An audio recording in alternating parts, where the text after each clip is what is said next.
The vast emptiness of space held no sound as the Veltar dreadnought emerged from the swirling portal of hyperspace. The ship stretched across 40 kilometers of darkness, its biomechanical hull pulsing with organic veins that carried energy throughout its massive frame. Commander Zethkal stood on the bridge, his 6 arms crossed behind his back, as he watched the Andorian system spread before him like a collection of glowing jewels. This would be conquest number 7,000. And 43 for the Veltar Empire. Zethkal had personally overseen more than 200 of these operations over his 4-century career. The routine never changed. Arrive, demand surrender, accept capitulation, move on. Sometimes a species would resist for a few hours or days, but the outcome remained the same. The Veltar had perfected the art of galactic domination 50,000 years ago. The Andorians were a peaceful race of crystal-based beings who had developed space travel only 3 centuries earlier. Their ships were elegant but fragile, their weapons designed more for mining asteroids than warfare. Intelligence reports indicated they possessed 7 colonies across 4 worlds, with a total population of roughly 12 billion. They would surrender within minutes of seeing a Veltar warship. Zethkal activated his communication array with a thought. The biomechanical interface responded to his neural patterns, opening channels to every Andorian communication satellite and planetary broadcast system simultaneously. His voice, translated into their musical language by advanced algorithms, carried across their entire civilization. People of the Andorian worlds, you now face the eternal might of the Veltar Empire. Your resistance is meaningless. Your technology is primitive. Your civilization will be absorbed into our domain. Surrender now, and your transition to servitude will be swift. Resist and face obliteration. The response came faster than expected. Within 30 seconds, every Andorian military vessel powered down its weapons. Their planetary defense grids went offline. Their government transmitted formal surrender documents across all frequencies. Zethkal nodded with satisfaction. Another bloodless victory for the Empire that had never known defeat. As his ship moved toward the primary Andorian world to begin the integration process, Zethkal allowed his mind to wander to more distant matters. Reports had been filtering in from the outer scouts about a small spiral galaxy called the Milky Way. Most of its civilizations were barely spacefaring, but one species had caught the attention of the intelligence division. They called themselves humans. The reports were unremarkable. Carbon-based bipeds from a single world, recently achieving faster-than-light travel. They had established a few colonies on nearby worlds, and seemed to possess the usual complement of primitive weapons and basic technology. What made them noteworthy was their apparent discovery of ancient Veltar ruins on their 4th planet. The ruins were from an old outpost, abandoned millennia ago when the Empire moved to more lucrative territories. Zethkal dismissed the matter. If these humans had found Veltar technology, they would likely worship it as divine artifacts or attempt crude reverse engineering. Neither possibility concerned him. Primitive species always stumbled across remnants of superior civilizations. It never helped them when the real thing arrived. Meanwhile, in a distant corner of that same Milky Way galaxy, Captain Jake Morrison stood in the observation deck of the USS Defiance, watching Earth rotate slowly beneath him. The blue marble looked so peaceful from orbit, its white clouds swirling across familiar continents. It was hard to believe that everything humanity had ever known or loved existed on that single fragile world. The Defiance hung in high orbit above Earth, its sleek hull reflecting the light of Sol. At just over 1 kilometer in length, it was the largest warship humanity had ever constructed. More importantly, it represented 20 years of frantic research and development since the discovery of the ruins on Mars. Those ruins had changed everything. The twisted metal structures and strange energy signatures had revealed the existence of something vast and terrifying among the stars. Analysis of the alien technology had shown power levels beyond human comprehension, weapons that could crack planets, and evidence of a civilization that spanned multiple galaxies. Dr. Claire Williams had been the first to understand what they were looking at. The ruins belonged to something that called itself the Veltar Empire, and the scattered data fragments painted a picture of unstoppable conquest across the cosmos. Humanity had perhaps a generation before this empire turned its attention to their small corner of space. Captain Morrison turned from the viewport as Chief Engineer Lisa Kane approached. Her face carried the exhaustion of someone who had been working 18-hour days for months.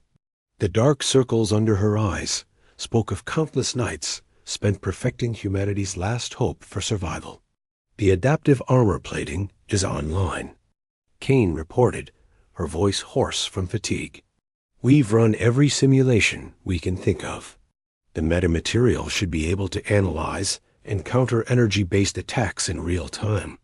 At least in theory. Morrison nodded. Theory was all they had. The adaptive armor was based on principles extracted from Veltar technology, reverse-engineered and improved upon using human innovation. The hull of the Defiance was composed of trillions of microscopic machines that could reorganize themselves. At the molecular level, learning from each attack and adapting their structure to provide better protection. What about the weapon systems? Morrison asked.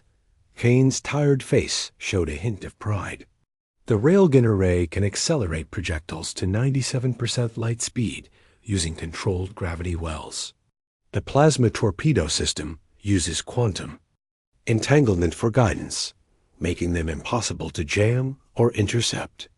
And the experimental reality anchor should prevent enemy ships from phasing through normal space. Lieutenant Commander Ryan Walsh joined them, carrying a datapad filled with personnel reports. His role as executive officer meant overseeing the 300 souls who had volunteered for what most considered a suicide mission. Every person aboard the Defiance knew they might be humanity's last line of defense. The crew is ready, Captain, Walsh reported. Medical Officer Dr. San Rodriguez has completed all health evaluations. Communications Officer Kate Lee has established quantum communication links with Earth Command. Navigator Amy Chun has plotted 17 different tactical approaches. Everyone understands what we're facing. Morrison looked out at Earth one more time. Somewhere down there, his sister was teaching school in Colorado. His parents were retired in Florida. Billions of people lived their lives without knowing that ancient alien ruins on Mars had revealed the existence of galactic conquerors who viewed humanity as nothing more than another primitive species to be absorbed or destroyed. The discovery had been kept secret to prevent panic, but it had driven the greatest technological leap in human history. Every major nation had contributed resources to Project Defiance. The best minds from every field had worked together to create weapons and defenses based on alien principles they barely understood. Weapons. Officer Paul Henderson's voice came over the ship's communication system. Captain to the bridge. We're receiving a priority transmission from Deep Space Monitoring Station Alpha. Morrison felt his stomach clench. The monitoring stations had been placed at the edge of the solar system specifically to watch for signs of Veltar approach. A priority transmission could only mean one thing.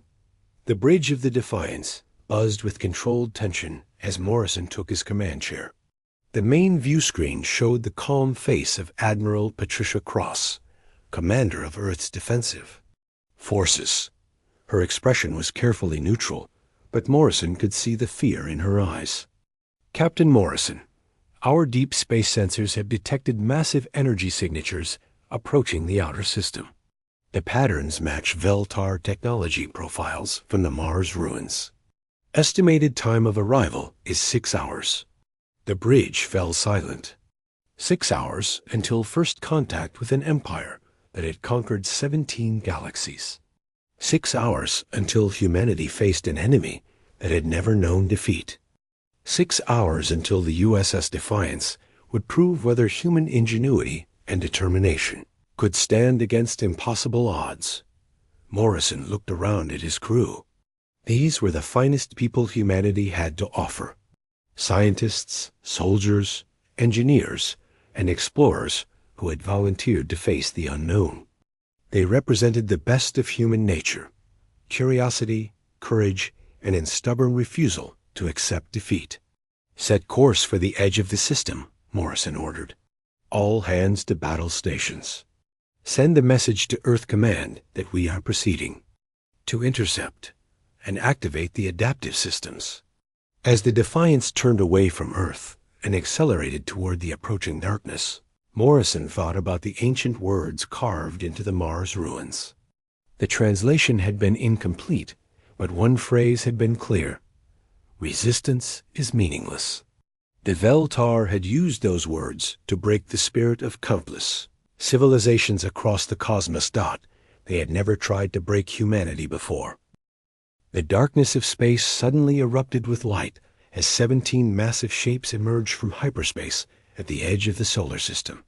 The Veltar fleet hung in the void like sleeping giants, their biomechanical hulls pulsing with veins of energy that stretched across kilometers of alien architecture. Each ship dwarfed anything humanity had ever constructed, their smallest escorts larger than the biggest human space stations. Admiral Korthvul stood in the command center of his flagship, the Dominion's pride, and gazed upon this new solar system with mild interest. 8 planets orbited a yellow star, with the third world showing clear signs of technological civilization. Orbital installations, communication satellites, and the energy signatures of billions of primitive life forms painted a familiar picture of another species, ready for absorption into the Empire. The Admiral's 4 eyes studied the tactical displays. It appeared in his mind through direct neural interface. His ship's sensors cataloged every human installation, every defensive platform, every vessel larger than a shuttle. The assessment was complete within minutes. These humans possessed nuclear weapons, primitive energy shields, and kinetic projectiles. Their largest warships carried weapons that might damage Veltar scout ships if given enough time and perfect conditions. Another collection of primitives playing with fire, Korthval muttered to his second-in-command, Captain Vextar. "Their weapons are crude, their defenses are laughable, and their ships move like floating rocks. This will be over before it begins." Captain Vextar nodded agreement while reviewing the intelligence reports.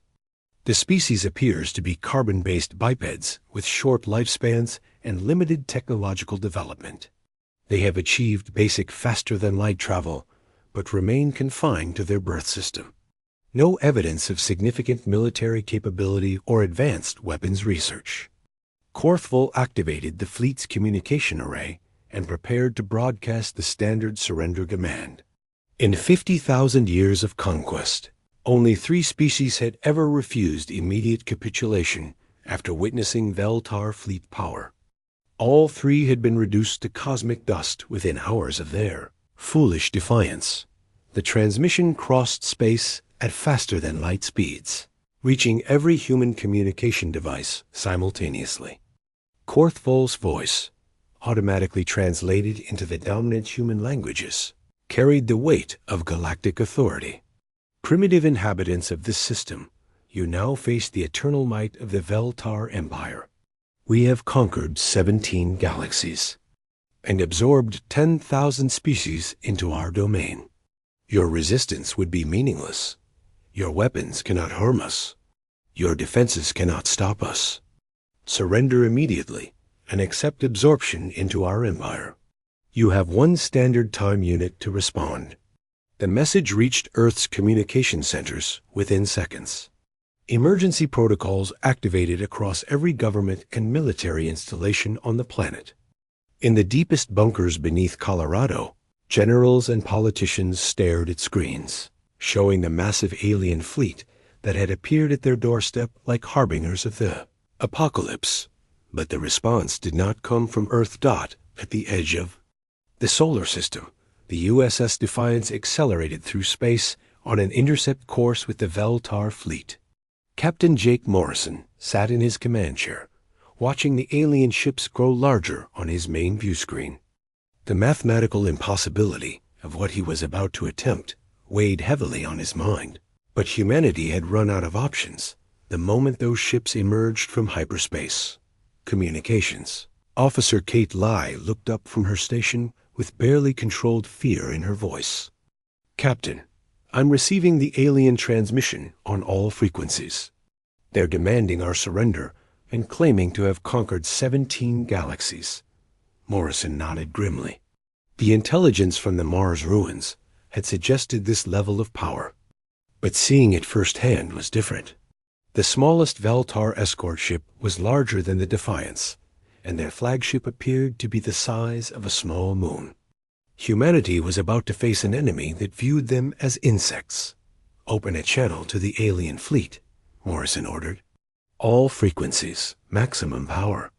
The bridge crew worked with practiced efficiency despite the impossible odds they faced. Navigator. Amy Chun plotted approach vectors, while Weapons Officer Paul Henderson ran final checks on their experimental weapon systems. Chief Engineer Lisa Kane monitored the adaptive armor plating that represented humanity's greatest hope for survival. Lieutenant Commander Ryan Walsh took his position beside Morrison's chair and spoke quietly.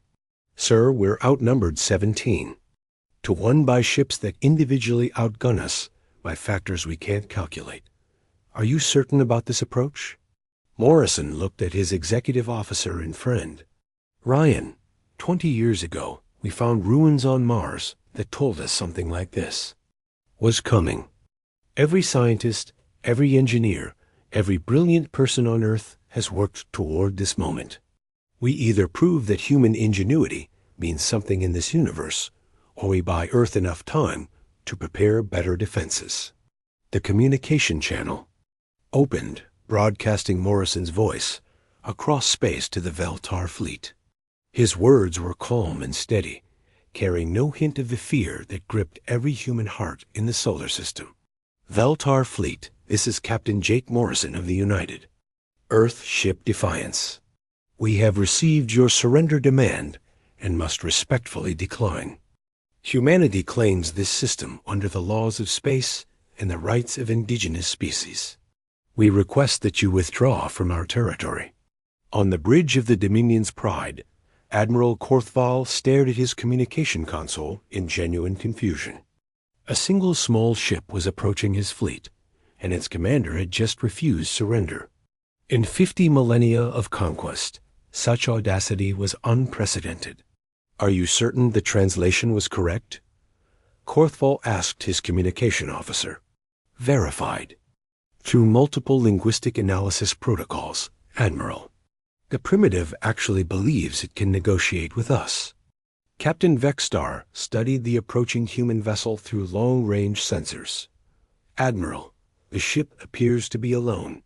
Our scans detect only 300 life forms aboard. Its weapons are unknown configurations, but energy output readings suggest minimal threat potential." Korthval felt a mixture of amusement and curiosity. Throughout galactic history, species had responded to Veltar arrival with fear, despair, religious fervor, or immediate submission. This was the first time anyone had politely declined conquest as if refusing a dinner invitation. "What is your assessment of their mental state?" Korthval asked his psychology specialist. "The biometric readings suggest elevated stress levels, consistent with fear, but also determination and resolve. These creatures appear to genuinely believe they can resist us." The Admiral made a decision that would echo through galactic history. Instead of immediately destroying the impudent human ship, his curiosity about these strange creatures overcame his standard protocols. "Broadcast another message," Korthval ordered. "Inform them that their defiance has been noted with interest. To demonstrate the futility of resistance, we will eliminate one of their outer worlds as an educational experience." The Dominion's Pride rotated slowly until its primary weapons. A ray aligned with the distant ice ball that humans called Pluto. The ship's reality-warping cannons began to charge, drawing power from the quantum generators that powered Veltar. Civilization. Energy equivalent to a star's total output focused into a single devastating beam. On Earth, astronomers watched in horror as sensors detected the massive energy buildup. The alien flagship was preparing to demonstrate its power by destroying Pluto, showing humanity the fate that awaited any species foolish enough to resist Veltar dominance. The beam fired, crossing billions of kilometers in seconds and striking Pluto with the force of compressed starlight. The dwarf planet simply ceased to exist. Its matter converted to energy and scattered across the solar system as glowing particles. Where Pluto had orbited for billions of years, only empty space remained. Morrison watched the destruction of Pluto on his view screen and felt the weight of humanity's situation settle on his shoulders. The alien fleet had just casually erased a world to make a point. Their power was beyond anything human science could match through conventional means.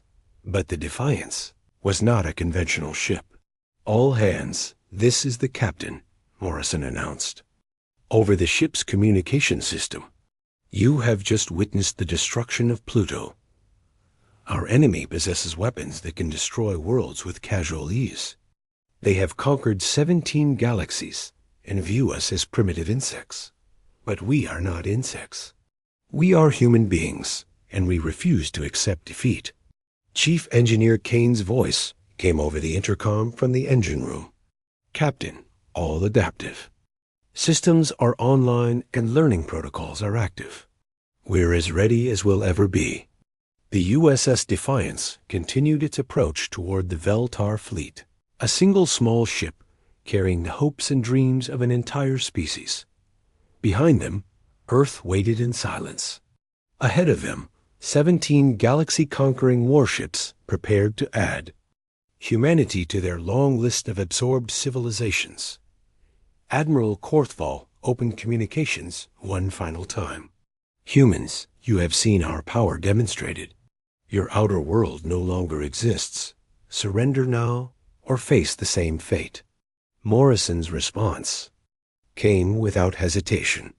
"Veltar fleet, humanity's answer remains the same. We will not surrender." Admiral Korthval studied the approaching human vessel with growing fascination. In his 4 centuries of service to the Veltar Empire, he had never encountered a species that maintained defiance after witnessing the casual destruction of one of their worlds. The psychological profiles of conquered races always followed predictable patterns: shock, despair, and finally submission. These humans seemed immune to the natural order of galactic conquest. "Send 3 cruisers to disable their ship," Korthval ordered Captain Vexstar. "I want these creatures captured alive for study. Their mental resistance to our demonstrations may prove useful in future conquests." 3 Veltar cruisers broke formation from the main fleet, each one 3 times the length of the USS Defiance. Their biomechanical hulls pulsed with organic energy conduits that channeled power from quantum generators buried deep within their cores. The ships moved through space with fluid grace, their advanced propulsion systems bending space-time around them like water flowing around stones. Captain Jake Morrison watched the alien vessel's approach on his main view screen. The mathematical impossibility of survival against such overwhelming force would have paralyzed most military commanders. But Morrison had spent 20 years preparing for this exact moment. Every simulation, every training exercise, every sleepless night had led to this confrontation between human ingenuity and galactic supremacy. "Chief Kane, status report on all adaptive systems." Morrison called to his engineering station. Lisa Kane's voice came back steady despite the impossible odds they faced. "All metamaterial armor plating is online and responsive. The hull is analyzing electromagnetic signatures from the approaching ships and beginning preliminary adaptation protocols. Quantum entanglement links are established between every armor. Segment for instantaneous information sharing. Weapons Officer Paul Henderson checked his targeting systems while sweat beaded on his forehead. Captain, our railgun arrays are charged and ready. Plasma torpedo tubes are loaded with quantum-guided warheads. The experimental reality anchor is online but untested in actual combat conditions. Navigator Amy Chun plotted evasive maneuvers. That would have been impossible for conventional human vessels. Sir, I'm calculating approach vectors that should maximize our adaptive armor's learning potential while minimizing exposure to concentrated fire. The 3 Veltar cruisers spread into attack formation as they closed the final distance to the Defiance. Their weapon systems began to charge with energy readings that exceeded anything in human experience. The lead cruiser, commanded by Sub-Admiral Vec Volume, prepared to demonstrate why no species had ever successfully resisted Veltar military might. Primitive vessel, you will cease movement and prepare to be boarded. Vec Volume transmitted to the human ship. Resistance will result in the destruction of your homeworld. Compliance will result in swift integration into our empire. Morrison's response carried the quiet determination that had made him humanity's choice to command their last hope. Veltar vessels, you are trespassing in human space. Withdraw immediately, or we will be forced to defend ourselves. Sub-Admiral. Vec Volume felt genuine amusement at the humans' continued defiance. The primitive ship was surrounded by vessels that individually possessed enough firepower to sterilize planets. Yet its commander spoke as if negotiating from a position of strength rather than facing inevitable capture. Begin demonstration firing, Vec Volume ordered his weapon officers. Phase cannons at minimum power. We want the ship disabled, not vaporized. The first Veltar weapon to fire was a phase cannon designed to pass through conventional matter and disrupt molecular bonds from within. The energy beam struck the USS Defiance's port side with enough force to tear apart a small asteroid. The weapon should have phased through the hull and turned the interior into superheated plasma. Instead, something unprecedented happened. The metamaterial armor plating absorbed the phase energy and began analyzing its quantum properties in real time. Trillions of microscopic machines restructured themselves at the molecular level, learning the weapon's frequency and developing countermeasures within nanoseconds. The hull rippled like liquid metal as it adapted to the new threat. Chief Engineer Kane watched her displays in amazement as the adaptive systems exceeded every theoretical prediction. Captain, the armor is not just resisting the phase cannon. It's learning how to nullify phase weapons entirely. The metamaterial is restructuring its quantum state to become immune to matter-phasing effects. The second cruiser fired its gravitational manipulator, a weapon that created localized gravity wells capable of crushing starships into dense spheres of compressed matter. The beam struck the Defiance and began generating massive gravitational forces around the human vessel. But the ship's adaptive systems had been monitoring gravitational anomalies since the moment the Veltar fleet emerged from hyperspace. The hull reconfigured itself to distribute gravitational stress across its entire structure, while quantum processors calculated countermeasures to gravitational manipulation. Navigator Amy Chun felt the ship shake as competing gravitational forces tried to tear it apart, but the adaptive hull held together while learning to resist the impossible weapon. Captain, the hull is somehow maintaining structural integrity despite gravitational forces that should compact us into a marble. The third cruiser unleashed its quantum disruptor array, weapons designed to unmake matter at the subatomic level. By severing the fundamental forces that held atoms together, the beams struck the Defiance with energy that should have reduced the ship to its component particles. The metamaterial armor analyzed the quantum disruption patterns and began rebuilding. its atomic structure faster than the weapons could break it down. The whole surface glowed with released energy as matter was destroyed and recreated in an endless cycle of adaptation and survival. Sub-Admiral Thick Volume stared at his tactical displays in growing disbelief. 3 different classes of Veltar weapons were striking the primitive ship simultaneously, yet it remained intact. More troubling, his sensors indicated that each subsequent hit was proving less effective than the last. Impossible, Thick Volume muttered to his weapon officers. Our phase cannons are passing through empty space instead of solid matter. Our gravitational manipulators are registering null effects. The quantum disruptors are reporting complete target immunity. On the bridge of the USS Defiance, Morrison realized that humanity's desperate gamble was actually working. The adaptive armor was not just surviving Veltar weapons, but learning to become completely immune to them. Every attack made his ship stronger and more resistant to future damage. All weapons return fire, Morrison ordered. Show them what human engineering can accomplish. The Defiance's railgun array fired its first salvo at the lead Veltar cruiser. The projectiles accelerated to 97% light speed using controlled gravity wells that bent spacetime around each round. The kinetic energy contained in each projectile exceeded the output of fusion.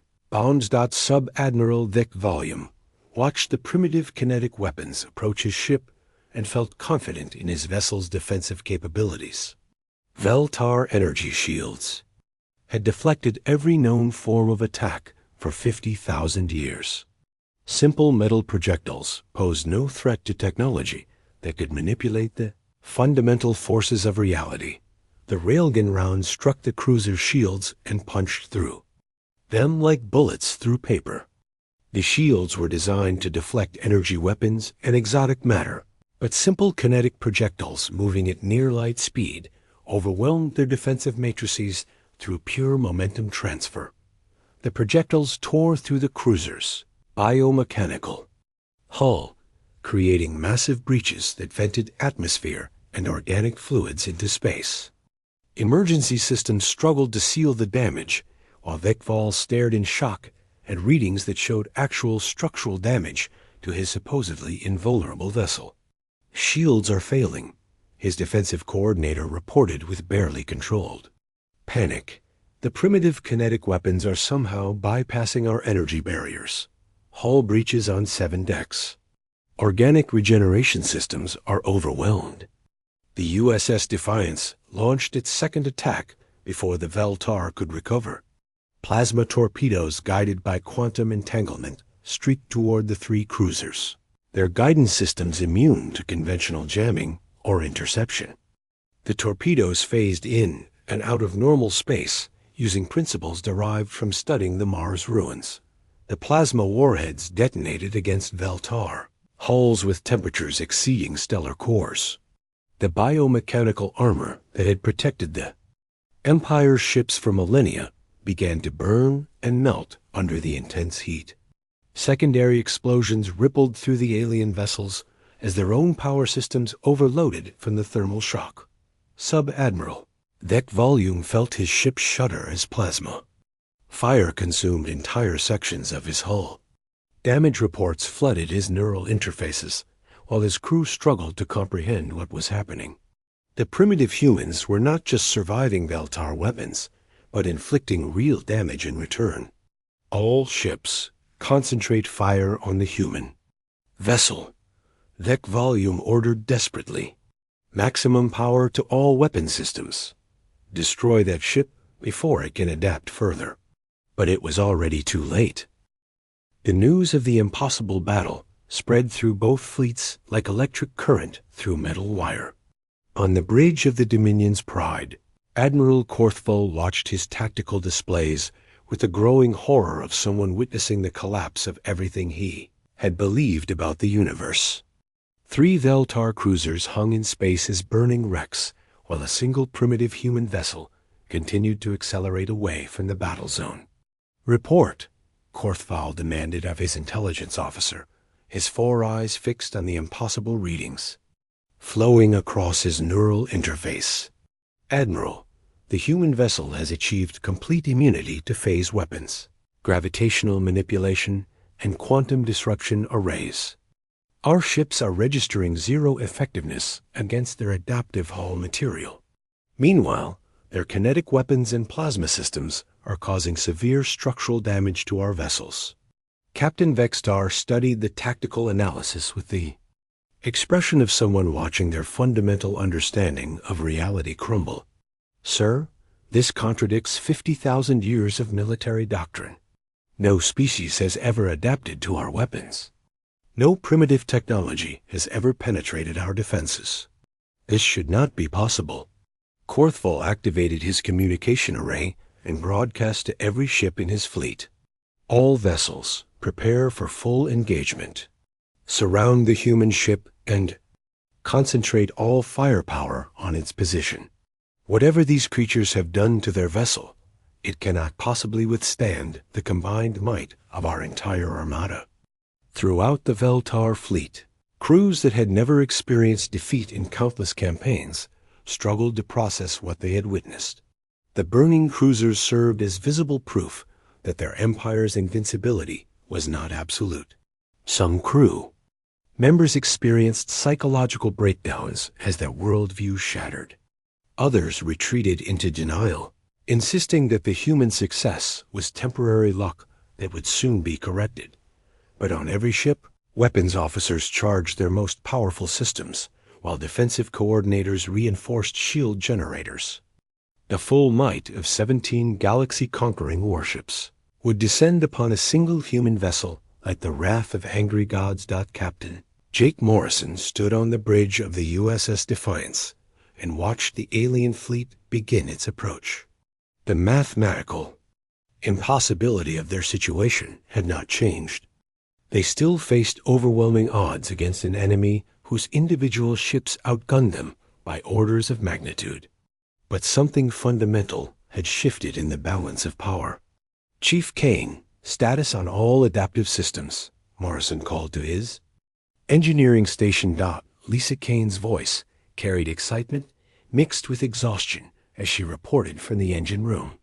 Captain, the metamaterial armor has exceeded every theoretical prediction. The hull is not just learning from each attack, but sharing that knowledge instantaneously across every armor segment. We're developing broad-spectrum immunity to entire classes of Veltar weapons. Communications Officer Kate Lee looked up from her station with a mixture of amazement and concern.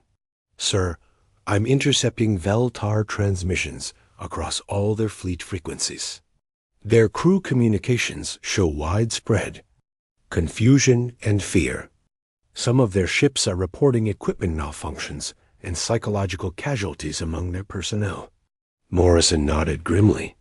The Veltar had built their empire on the foundation of absolute technological superiority. Watching their most advanced weapons fail against a primitive human ship was probably the first real challenge to their authority they had experienced in millennia. Paul, what's our ammunition status? Morrison asked his weapons officer. Paul Henderson checked his tactical displays while calculating engagement scenarios. Captain, we've expended 12% of our railgun projectiles and 8% of our plasma torpedoes. At current rates of fire, we have enough ammunition for approximately 40 minutes of sustained combat against multiple targets. Navigator. Amy Chun plotted evasive courses through the approaching enemy formation. Sir, the alien ships are spreading into an encirclement pattern. They're trying to trap us in a crossfire situation where their superior numbers will overwhelm our defensive systems. Lieutenant Commander Ryan Walsh moved to Morrison's side and spoke quietly. Jake, our adaptive armor is working better than anyone dared hope, but we're still facing impossible odds. Even if we can resist their weapons, they have 17 ships. To our one, they can afford to lose vessels while we cannot. Morrison studied the tactical display, showing the Veltar fleet closing in around his ship like the jaws of a massive trap. Each enemy vessel represented centuries of technological development and military experience. Together, they formed an armada that had never known defeat. But humanity's greatest strength had never been superior technology or overwhelming force. It was adaptability, creativity, and the stubborn refusal to accept impossible odds. All hands. "This is the captain," Morrison announced over the ship's communication system. "We have just accomplished something that military experts said was impossible. We have faced Veltar weapons and emerged victorious. But this is only the beginning. The enemy is bringing their full fleet against us, and we must prove that human ingenuity can triumph over any odds." The first wave of attacks came from 7 directions simultaneously as Veltar destroyers opened fire with coordinated weapon salvos. Energy beams that could melt asteroid belts converged on the USS Defiance from multiple angles, while gravitational weapons tried to crush the ship between competing force fields. The adaptive armor plating absorbed each attack and shared the defensive data across its entire network within nanoseconds. Hull sections that had never been directly targeted became immune to weapon types they had never encountered through the collective learning of their molecular neighbors.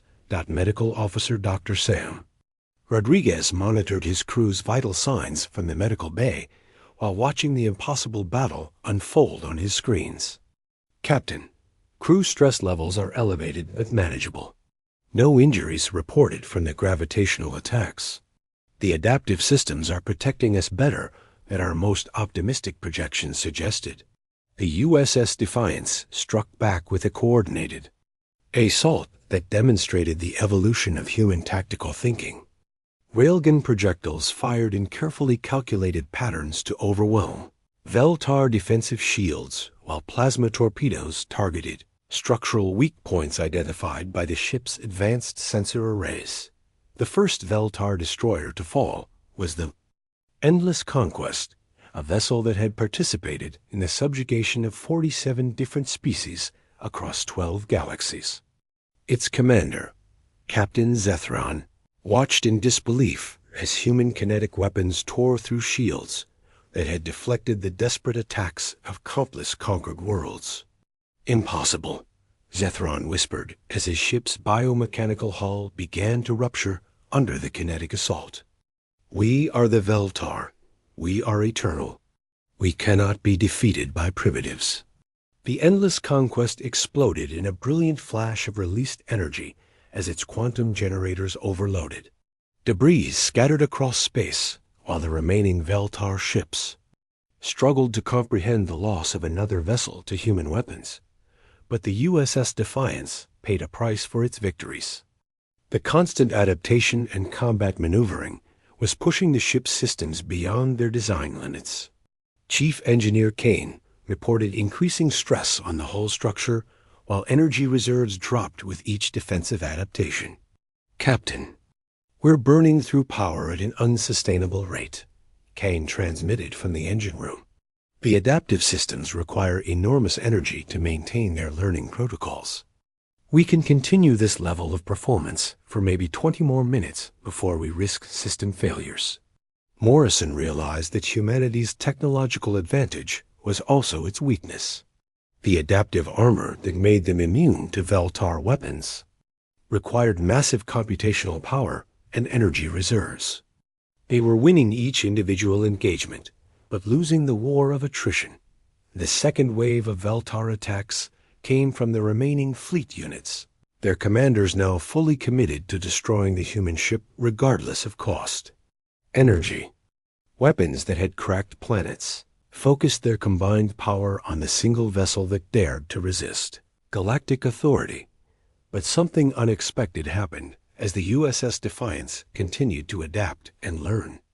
The ship's artificial intelligence systems began to recognize patterns in Veltar tactics and technology. Each enemy weapon that failed to penetrate the adaptive armor provided data about the underlying principles of alien engineering. Weapons Officer Henderson noticed the change first. "Captain, Our targeting systems are somehow predicting Veltar defensive responses. It's like we're learning their technology faster than they can deploy it. Navigator Chun confirmed the observation from her station. Sir, I'm detecting weaknesses in their formation patterns. The alien ships are following predictable movement algorithms that we can anticipate and exploit. The third Veltar vessel to fall was a heavy cruiser whose captain had served the Empire for 6 centuries without experiencing a single defeat. As human weapons tore through its hull, the captain's final transmission to Admiral Korthvul carried the weight of collapsing certainty. Admiral, the primitives are not just resisting us, they are learning from us. Each engagement makes them stronger while we remain unchanged. They adapt while we stagnate. The impossible is becoming inevitable. The Dominion's pride moved through space like a mountain given life, its massive bulk dwarfing every other vessel in the Veltar fleet. Admiral Korthvul stood in his command center and watched the burning remains of 7 ships that had fallen to a single human vessel. The impossible sight challenged everything he had believed about Veltar supremacy and the natural order of galactic conquest. All remaining ships withdraw to minimum safe distance, Korthvul ordered his fleet commanders. I will engage the human vessel personally. Record everything for transmission to the High Command. They must witness what we face here. Captain Vextar studied the tactical readings with growing amazement. Admiral, the human ship's adaptive systems have achieved immunity to every weapon class in our arsenal. Their learning rate exceeds our theoretical models for technological development. How is this possible? Korthvul activated his ship's most powerful sensor arrays and focused them on the USS Defiance. The readings that flowed through his neural interface painted a picture of technology that should not exist. The human vessel's hull was composed of materials that rewrote their atomic structure in real time, learning from each attack and developing countermeasures at the molecular level. These creatures have achieved something we believed impossible, Korthvul admitted to his second-in-command. They have created matter that thinks, that learns, that adapts faster than we can destroy it. In 50,000 years of conquest, we have never encountered anything like this.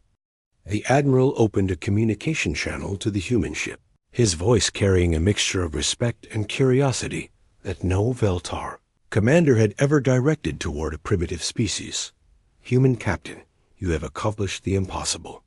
You have resisted the might of the Veltar Empire and destroyed ships that have conquered galaxies. I am Admiral Korthvul, Supreme Commander of this fleet. Before I destroy your vessel, tell me how you achieved this miracle. Captain Jake Morrison stood on the bridge of the USS Defiance and looked at the massive alien flagship approaching his position. The ship was larger than anything humanity had ever imagined, its biomechanical hull pulsing with energy conduits that carried power equivalent to entire stellar outputs. Open a channel, Morrison ordered Communications Officer Kate Lee. Admiral Korthvul, this is Captain Jake Morrison. We achieved this miracle through something your empire has forgotten during its long dominance. We never stopped learning, never stopped adapting, never stopped believing that impossible problems have solutions waiting to be discovered. Morrison paused and looked around his bridge at the crew that had made the impossible possible. Chief Engineer Lisa Kane monitored systems that exceeded every theoretical prediction. Navigator Amy Chun plotted courses through weapon fields that should have been instantly lethal. Weapons Officer Paul Henderson targeted enemy weak points with precision that bordered on supernatural. Your empire conquered galaxies through superior technology and overwhelming force, Morrison continued. But you became so powerful that you stopped growing, stopped learning, stopped adapting. Humanity may be primitive by your standards, but we never lost the ability to face impossible odds and find new solutions. Admiral Korthvul felt something he had not experienced in centuries of military service: respect for an enemy. These humans had created technology that surpassed Veltar engineering through pure innovation and determination.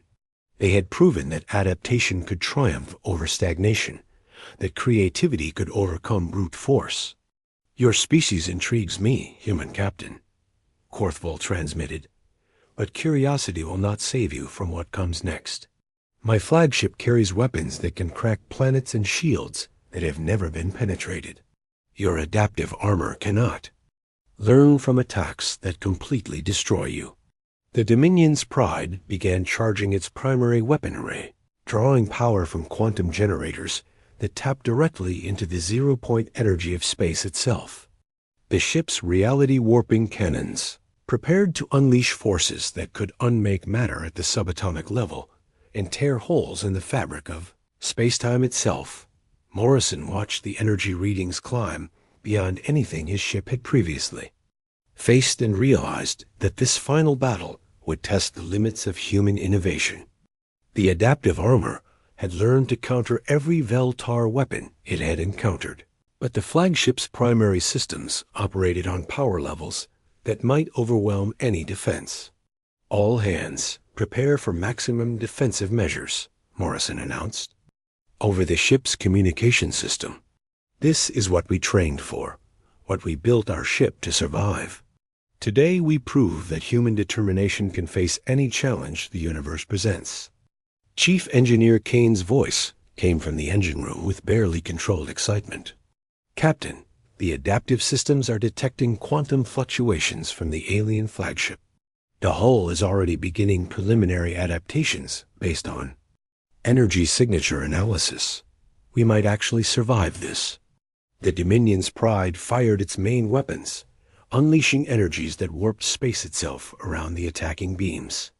Reality twisted as the weapons crossed the distance between ships, carrying enough power to vaporize asteroids and destabilize planetary cores.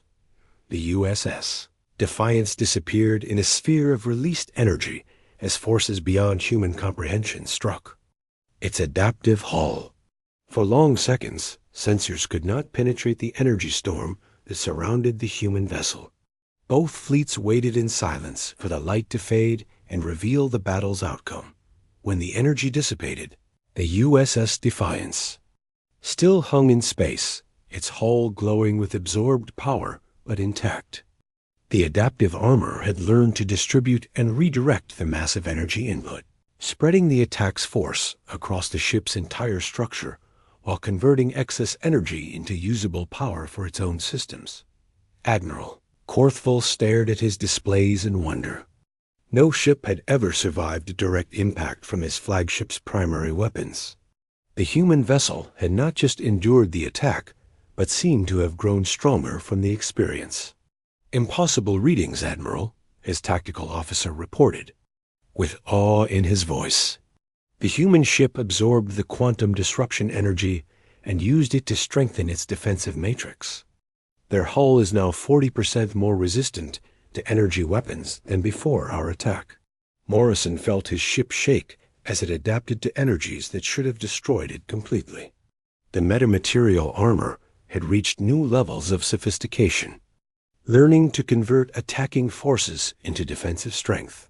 Humanity's greatest gamble had succeeded beyond their wildest dreams. "Return fire," Morrison ordered. "All weapons, maximum power." The USS Defiance unleashed everything it had learned from 20 minutes of impossible combat. Railgun projectiles, accelerated by gravity wells, struck the Dominion's Pride with kinetic forces that exceeded stellar collision energies. Plasma torpedoes, guided by quantum entanglement, phased through defensive screens and detonated against the flagship's hull with temperatures that rivaled galactic cores. But Morrison realized that total destruction of the Veltar fleet would only create a new enemy. Humanity needed to establish itself as an equal power, not become the next galactic conqueror. In a moment of inspired strategy, he opened communications to Admiral Korthvold. "Admiral, we have the power to destroy your flagship and eliminate your entire fleet," Morrison transmitted. "But that would make us no different from the countless species you have conquered. Instead, I offer you a choice: mutual destruction or mutual respect. Korthval felt his worldview complete. Its transformation as he realized the human captain was offering mercy from a position of strength. These creatures possessed not just superior adaptive technology, but wisdom that the Vel-Tar had lost during their millennia of unchallenged dominance. "What do you propose, Captain Morrison?" Korthval asked, his voice carrying genuine curiosity. "About these remarkable beings. Withdraw your fleet from human space and recognize our sovereignty," Morrison replied. "In return, we will share our adaptive technology with your empire and help you rediscover the innovation that made you great. The galaxy is vast enough for both our species to thrive." The proposal spread through both fleets like wildfire. Vel-Tar crew members who had witnessed the impossible defeat of their most powerful weapons found themselves intrigued by the possibility of learning from their former enemies. Human personnel who had faced annihilation and emerged victorious realized they were witnessing the birth of a new era in galactic politics. Admiral Korthval made the decision that would reshape the balance of power across 17 galaxies. "Captain Morrison, the Vel-Tar Empire accepts your proposal. We withdraw from human space and recognize your species as equals in the galactic community." The USS Defiance returned to Earth as heroes, but Captain Morrison knew this was only the beginning. Humanity had announced its presence to a hostile galaxy and proven that innovation could triumph over stagnation. The victory celebration was tempered by the knowledge that other challenges awaited among the stars. Standing on his ship's observation deck, Morrison watched Earth rotate peacefully below while construction began on a new class of human warships. Each vessel would incorporate lessons learned from the impossible battle, carrying adaptive technology that would ensure humanity's survival in a galaxy full of wonders and dangers.